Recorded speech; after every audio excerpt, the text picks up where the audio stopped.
How to open a savings account in Fifth Third Bank. First of all, visit the official Fifth Third Bank website or go directly to a nearby branch. If you choose to apply online, go to 53.com, click on Bank in the top menu and then select Savings Account. Next, browse the available savings account option. Fifth Third offers several types including the momentum savings and relationship money market accounts. Read through the features, minimum balance requirement, and monthly fees to choose the one that suits your needs best.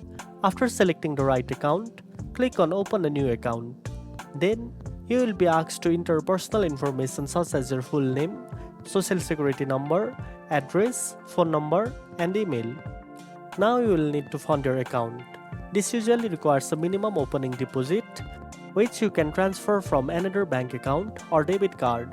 Be sure to check the minimum deposit requirement for the account you selected. Next, review all the information you have entered. Confirm your identity by uploading a photo ID or answering a few verification questions. Once verified, submit your application. If you prefer to apply in person, bring your ID, social security number, and initial deposit. A bank representative will guide you through the process and help you set everything up. And that's it. Now you know how to open a savings account in Fifth Third Bank. If you found this video helpful, don't forget to like, share, and subscribe for more tech tips. Thanks for watching, and I'll see you in the next one.